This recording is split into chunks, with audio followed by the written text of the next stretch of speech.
Guys, we're gonna have both combines running before lunch. What is going on here? We're actually doing something really good.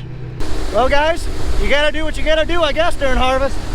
Even dumping off a 10-foot cliff.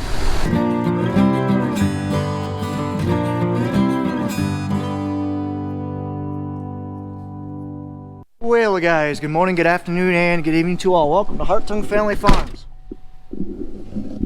Hi there. When did you get here? Just so you guys know, me and that dog have had a run-in occasionally. He bit me and scarred my finger up pretty good a couple years ago, right Max?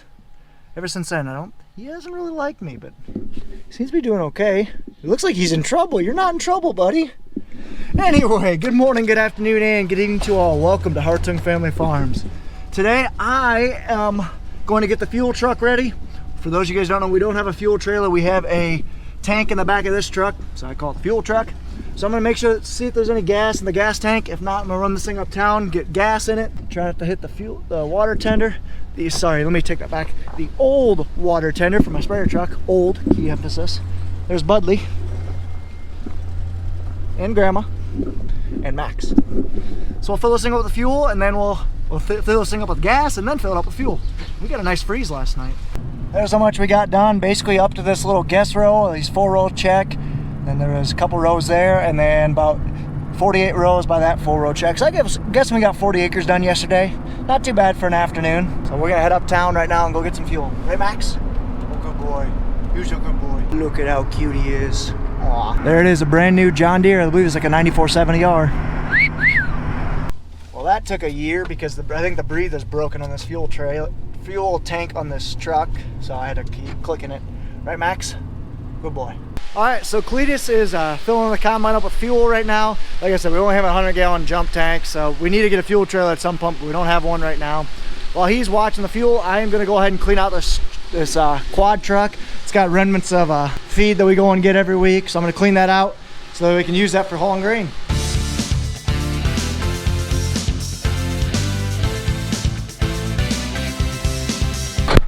Just cold started the beast.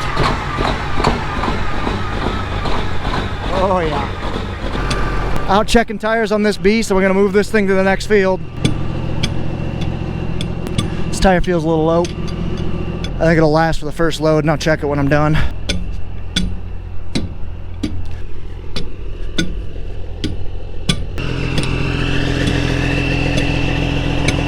All right, they should work. All right, let's go ahead and take this unit. That's where she'll sit for a little bit. Got a slight air leak in the back, but that'll be fine. All right, let's go. Well, hello everybody. You got the Bud Man from Hartung Family Farms. Today we're down at the Long Farm. Got the big 1082 with Big Red. We got the combine. Head down here. We're going to do a little combining down here with some corn down here at the Long Farm and see what's going on. It's a beautiful day. Sun shining. Kind of overcast. Okay, we just fired up the 2588. Everything's greased up. Now we're gonna head down to this Danger 400 Big Red. Fire him up. Look at that. Lunch in a bucket. You gotta love lunch in a bucket. There she goes. Come on, Red. Oh yeah, purr like a kitten. What we're gonna do here, we're gonna work our way over to that field way over there. Head down to the bottom. We're gonna open up a spot down there so we get the semi in. Cletus is coming with the semi. Brian and I will be here. Brian's combining, Bud's doing the hauling. And Pat and Ron are gonna be up by the buildings with the 12 row, the 7088. They're gonna run there. So I was hoping Alan would still be here, our brother-in-law from Hartung County. But he took off last night. He was here for about 4 or 5 days. All right, Cletus is gonna get the truck ready for us. He's gonna help us out for just a little bit. And then I'm gonna go ahead and dump this load of gluten that I already had. Ready to roll. All right, Pat's taking off. He's gonna start combining. I'm gonna run grain cart for a bit, but first I'm gonna go clean up that corn pile that's back there. Do that, I get the skid loader. All right, let's back this unit out. The T8050 and the Brent 882 grain cart. First I wanna look at the lugs that we're missing. So I noticed the other day when we were running, and we were missing a bolt and a nut. So that looks like all we're missing. I thought we were missing this one too, but we're just missing the one. So we gotta get another one of that. Probably get one from Kuhnel's. This side's all good. All right, let's back out and head. Let's do this. She has awakened for the day. Guys, we're gonna have both combines running before lunch. What is going on here? We're actually doing something really good. All right, we're moving. This combine's running before noon. Sweet. He's only running 8 rows to get back on even. Is what it is. I'm gonna hopefully get my cousin Michael out here soon, but I gotta drop a radio off. Pat's father-in-law, Cletus. That's why I'm wearing 2 radios. Put the corral up yesterday over here. You see that over there where the water is at? Put the corral up. We're gonna start, hopefully, get this week, which is hump days today, Wednesday. I don't know if we'll get at those today or not, or tomorrow, or Friday, or what. But we'll catch up with you when we get the bad boys rolling down the cornfield, guys. The cornfield. You got the Bud Man from beautiful Clinton County. Not as good as Jackson. It sounds like either Sunday or Monday we'll move up to Bellevue. Start knocking out some beans. We got a few beans left to go. I think about 150, 180 acres. And work our way and get that done, and then we can concentrate on corn. So, but today we're gonna do both combines with corn. You know it's good corn when he took 8 rows down. He has a 3/4 tank on a short row. It's pretty good corn. So now he's just gonna take out a little bit of end rows and hopefully catch me coming back this way. We'll see. I'm running grain cart, guys. Quick to do on how to drive this tractor. Clutch. That is basically to take everything out of gear, let everything freewheel. Brakes are also down here. This is your forward, reverse, park brakes, the bottom button, gear shift, gear up, gear down. Pretty simple. Throttle's right next to it. This is how you raise your auger up and down. This is how you open your slide gate. So basically lets corn into the auger, lets corn out of the auger. And this is your movable spout, which kind of points grain how you want it to go. So pretty simple. Like I said, I'll show you guys how to run it once we're actually going. Like I said, Pat's just open up a couple end rows just so we can get moving. There he is. So now I'll go ahead and turn around and catch him. Oh. I don't know why he's only doing 8 rows again. Yeah, he has a check row right there. Yep. There's a little bit different of a 30-inch gap right here, so he's got to take only another 8 rows back. Unloading. Unconventionally, might I add. All this kind of goofing around, not taking a full head width, it happens because that's the only 12 row or 30-foot corn head that we got. We have 2 other 8 row or 20 feet corn heads, and they were kind of in here. We chopped this with an 8 row corn head, and we harvested some of this with an 8 row corn head over there, so that's why it's a little goofy, but we'll make it work. He's just gonna dump a little bit more on me, and I'll just go ahead and dump it in the truck since I'm literally right here, and catch him on the other end with 12 rows going back south. All right, there he goes. I'm gonna go ahead and dump on that. First, I'm gonna set a time lapse up for you guys. So what I do, turn the PTO on, make sure I'm idle down, PTO. Idle up to 1500. Open my gate, which there's a slide right there. See the numbers on the spout? There's a slide that's moving up. Now I'm at 3. Get it right in between the 2 straps. Tells me what to shoot for. So yeah, there's a slide right there. That's what tells me my gate. So now I'll dump this load. I'm coming, Patrick. He's full. Now I'll whip around and we'll dump going back this way. Now they're gonna get real short rows. I'll roll one today. I'm running the 8050. Here's Pat in the 7088.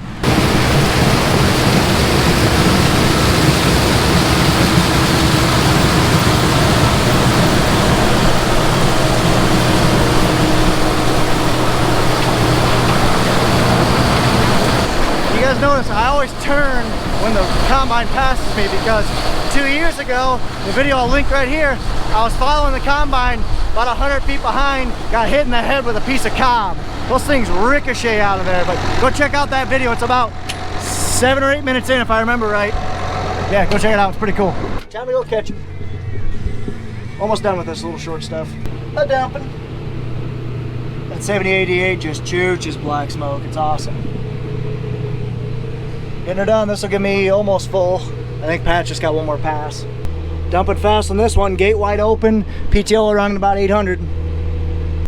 There's a way wagon. Pat's just filling up that truck. Good enough. Okay, we're off. Heading over to that field over there, down through the creek. Cows way over there. Calves. Okay, we're heading down here to the creek, across the creek there. Combine's about ready to go across. And I'm going to follow him. We're going to have to start doing some combining. A lot of corn laying down over there. That's not going to be fun. Okay, there goes the 2588. We start shelling some corn. We have to take this all the way around, way back over that point, clear a spot so we get the semi turned in and around. So we'll just follow him around. Heading down the road. Pat's all the way at the end here. He just unfolded his head. Now he's gonna cut in. You can also kind of see my semi way up ahead on the gravel too. There we are. Pat just cut in. You can kind of see there's some cobs and stuff on the road. And here's where we're gonna go. I also got his lunch. Gotta give to him at some point. But as far as my lunch goes, got a nice hot meal of meat, potatoes, and corn. I do know that already. Apple pie, milk, buttered bread, pop, and water. You spoil us, Grandma. Crap, he's waiting on me. Crap. Bet you don't see this every day. It's in the ditch. It's casual. Hey, fun fact. Planters don't plant too well through concrete. Did you guys know that? It's crazy, right? Great little utility line. Or sewer or whatever that is. So fun fact as well, this was a brand new waterway we put in this year. Card to a video where we kind of saw it in its infancy. But the reason why we did this is the last 5 years or so, this is a big drain spot for all of the hills you see around here. It just kind of drains, snakes down, makes its way down here to the deep creek. Well, it's been cutting and cutting into ditches for the last 10 years or so. So this year we decided to put in a waterway, a grass waterway that's like 40 feet wide or so, just to bring it down to the level there, and then the water will disperse naturally. So that way we can avoid, hopefully there's no big ditches or big cuts through here.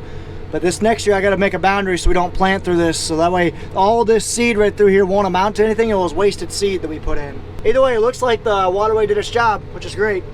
Because the point of a grass waterway is basically to catch soil, let rainwater go through, but catch the soil so it doesn't make cuts and we lose our topsoil. This is not what we like to see. See all that snapped and down corn? That's gonna make it some slow going. That's exactly why we have the 12-row corn head, because basically we're taking away, we can reduce the passes. So when you're only going 2 mile an hour, and that's the fastest you can go, if you're going 2 mile an hour with an 8-row, that's 20 feet. If you're going 2 mile an hour with a 30-foot, I mean, you're doing 50% more. So that's why we have it. One of the reasons, at least. What a nice guy. He dropped off some safety glasses. Thanks, man. Appreciate it. The guy who lives on this ground that we rent. That's no good. Yuck. Look at all that down corn. I mean, it's not awful, like flat and whatnot, but wow, isn't it bad? When you load over there on the road, you just park the semi along the west side as far as possible, and then you can get along and dump it. Talking in the field, right? I would wait getting in the field. First one, just unload them out on the gravel road. Yeah, 10-4. Alright, he's dumped. I need to back up. There we go. He's gonna dump on me. I see his snout's kind of pulled up. Pat, it looks like your folding snout didn't fold all the way down on the left side. So you can kind of see there's a little gap right there. Went down a little bit, not a punch. Oh, he's got to get out and clean it. Going road speed, ladies and gentlemen. 15 mile an hour right now, full load on the back, 800 bushel. It's about all this cart can handle. Like I said, going that fast. Gonna go back, dump this on Cletus, send him off, and then keep moving. 16 mile an hour, 800 bushels in the back is all this tractor wants. I have it pegged. 320 horses. You guys say we have too big of tractors on these grain carts? Well, I beg to differ. This is even in our relatively flat ground. Wait till we get in our hills. Whew. Jumping. 9,000 on the RPMs. We're on the PTO. Full gate wide open. Getting her dumped. Just got a call from Pat saying he broke a snoot. Like, absolutely effed it up. So I'm gonna go get a pickup, get our tools, and go fix it. Okay, you got the bud man back here with my cool shade. We made it down to the gravel road. And we're dumping the first load. Now we're gonna clear this all out here a little bit so we can come in with the semi here, turn around, and face back out so we can face him downhill when he goes out. So when he gets done unloading here, I'll back up to get out of his way so he can make a spot here so we get a semi in here. That's where the semi is gonna be. Come up with that tree up there and face downhill so he's out of here. Okay, so we got Brian right here. We got the neighbor going across the road. He's got a 6-row head. Something new this year too is these buildings across the road. They're new from this year to last year. A couple red combines going down here. Like I said before, he's going to clear this out. So when the semi comes in off the road there, he'll come right through where I'm at, make a big circle, and face back out towards the road. Corn's not too bad here, pretty much standard, some falling over, but not bad. Thought it'd be a lot worse down here, but it's not too bad. Just takes a little bit of time, opening things up so we get stuff in here so we do it right, so we don't get stuck. If we get stuck, then you got a lot of downtime. All right, let's go get me a snoot and some hardware and a bunch of other stuff. All right, there's a snoot in the back and I got some tools. Pat's just coming up to the house right now, so I'll be good timing. All right, so Pat messed up the outside snoot, so we don't have a spare one of those, so I gotta run to Bellevue to grab one. They know I'm coming, so I'm gonna go hop in my car and head. It's only like a 20-25 minute drive though, so not too bad. Sweet. Little 6-foot or 8-foot head. All right, just getting to Raider Brothers in Bellevue. They got my parts. Hopefully I can be in and out in 5 minutes. We'll see. Nice Kinsey 851 grain cart and a couple other things. Alrighty, got the parts. And right now I'm stuck behind a Kloss mower. Who runs Kloss mowers anyway? Or that's a rake, duh. Who runs Kloss rakes anyway? Come on, man. At least he's running the right shade of green tractor. So I waited behind him for about a mile. Took an extra couple minutes, but I didn't pass any double yellow line. And I didn't endanger anyone's life. Guys, learn from that. It's not worth risking your life or anybody driving those slow moving vehicles. Just bite the bullet. You're gonna be an extra 5 minutes later. It's all right. I'd rather get there 5 minutes later than not get there at all. So here's what broke on it. End snoot got caught in a ditch and got bent around. Tennessee, old, new, cracked the plastic, bent the housing. It was kind of going into a dip, hit a rut and just kind of bent it over. So that's kind of how it happened. So let's get it fixed. Alrighty, Michael just dropped me off at the other semi. We just had some work done to it. Not sure what work we got done to it, but I'm gonna check its oil and then crank her up. Now I'm just opening the tarp up, idling the truck up, probably run to the restroom real quick and then take off, keep combining. I found out who has the Kloss mower. It's our neighbor. All right, truck's parked on the side of the road. That other one's been running for a while now, so I'm gonna go shut that off because it doesn't need to be running right now. It's my bad. But anyway, I saw Pat driving down the field, so he must be all fixed and ready to roll. I need to call my cousin because I thought he'd be here by now. So let's call him. Alrighty, my cousin is on his way over right now. I don't see him quite yet, but he just called me. He said he's on his way over, so I'm gonna wait for him. He's gonna take over on grain cart for a couple hours while I get ahead on trucks, and we're gonna go from there. Alrighty, Michael went the wrong way, so I'm gonna take off without him, and hopefully he can catch up to me. See, man. Cruising. Combine's full. Gotta get moving. 21 mile an hour. Getting unloaded right now. Just look how leaned over this corn is. It's gonna be a nightmare picking this up. It's gonna be a nightmare for Pat to see. So we'll see how this goes. See those wet spots in the tire right there? Kind of around that back tire? The reason for them is that is a pretty fat tire. Let me pull behind, straight behind him so you guys can see better. So that's a pretty fat tire. It's kind of hard to see in the dust right now, but that tire is wider than 30 inches. It's wider than the Rose. I believe it's a 750 dual, 750 rear tire. And what it does is it runs over a piece of stock. It runs over a roll of stock all day, every day. So that's hard on the tire. I wish we had a stock stomper for right there, but because it's run over the tire, the stock still got some moisture in it. I mean, heck, there's even some stocks that are green. And basically when it runs it over, it just gets moisture on the tire. Moisture or moisture? You pull out on the road, do you think I could reach you or not? Worth a shot. Well guys, you gotta do what you gotta do, I guess, during harvest. Even dumping off a 10-foot cliff, or 10-foot drop. I'm probably gonna close out the first half of this video, guys. I hope you did enjoy that video. If you guys did, be sure to like, comment, and subscribe. Follow us on Facebook and Instagram at Hartung Family Farms. And of course, guys, as always, knock out for now.